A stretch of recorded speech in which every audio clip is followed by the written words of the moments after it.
Türkmenistan gaz pudugyny Russiýa bilen täze iri ulalaşyklary maksat edinýär diýip Russiýanyň daşary işler ministri Sergey Lavrov Türkmenistanyň prezidenti Gurbanguly Berdimuhammedow bilen 6 fevralda Aşgabatda geçiren duşuşundan soň metbuatda çykyş etdi. Президент Туркменистана в ходе беседы выразил удовлетворение тем, как газовая проблематика у нас сейчас в нашем диалоге рассматривается с прицелом на поиск новых, далеко идущих масштабных договоренностей. Biziň duşuşumyzyň dowamynda Türkmen prezidenti gaz meseleleri boýunça gepleşikleriň barşyndan kanagatlanýanyny aýtdy. Gepleşikler täze uzak möhletli we giňerimli ulalaşyklary göz öňünde tutýar diýip Lavrov aýtdy. Iki ýurduň arasyndaky hökümetara sowda ykdysady komissiýanyň geçirjek duşuşuny iki taraplaryň neft-gaz hyzmatdaşlygy ara alyp maslahatlaşylar. Duşuşuň geçiriljek wagty bilelikde kesgitlenir diýip Lavrov aýtdy. Ol Gazprom bilen Türkmenistanyň hökümetiniň arasyna türkmen gazyny Russiýa iýermek boýunça gepleşikleriň dowam edýänligini belledi. Men şunu aýdyp bilerin, ýagny türkmen prezidenti biziň gatnaşyklarymyza baha berende Gazprom bilen geçirilýän gepleşikleri makullady. Gepleşikler dowam edýär diýip Interfax Lavrowyň sözlerini getirdi. Prezident Berdimuhammedow bilen geçiren duşuşundan soň Lavrov Türkmenistanyň daşary işler ministri Reşit Meredow bilen duşuşdy. Meredow Türkmen prezidenti bilen Rus daşary işler ministriniň arasynda ören gowy duşuşyň geçirilendigini aýtdy. Prezident Russiýa bilen Türkmenistanyň strategik hyzmatdaşlygyny nutady diýip Meredowyň sözleri Interfax'da sitirlendi. Lavrov jurnalistlaryň öňüne eden çykyşyny duşuşykda ara alınıp maslahatlaşylan beýleki käbir meseleleri bilen bir hatarda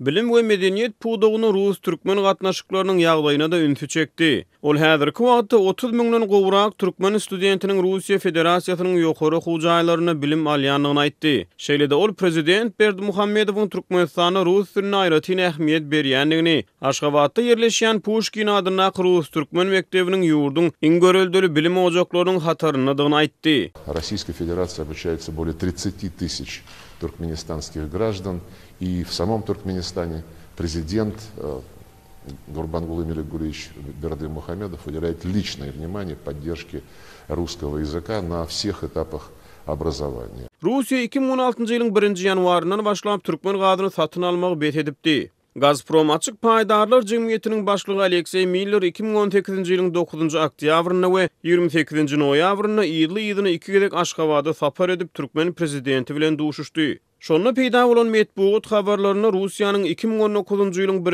ýanwaryndan başlap türkmen gazyny täzeden import edip başlajakdygy aýdyldy. Türkmenistanyň döwlet metbuaty bu duşuşyklarda türkmen gazynyň Russiýa eksport edilmeginiň täzeden ýoly goýulmagynyň maslahat edilendigini habar beripdi. Biz ýakyn geljekde, ýagny 2019 ýylyň 1 ýanwaryndan başlap Gazpromyň türkmen gazyny satyn alyp başlamagy uğruna gepleşikleri geçirýär diýip Miller'iň sözleri metbuatda getirilipdi. Ýöne resmi maglumatlary görä Türkmenistan bilen Russiýanyň arasyndaky gaz sowdasy heniz täzeden dikeldilmedi. Sergey Lavrov regiona sapar etmezden ozal 1 fevralda Merkezi Aziýa ýurtlarynyň Moskwadaky missiýalarynyň ýol başçylary bilen duşuşdy. Ol 6 fevralda Aşgabatda eden saparyndan ozal 5 fevralda Duşen we 4 fevralda Bişkekge sapar etdi.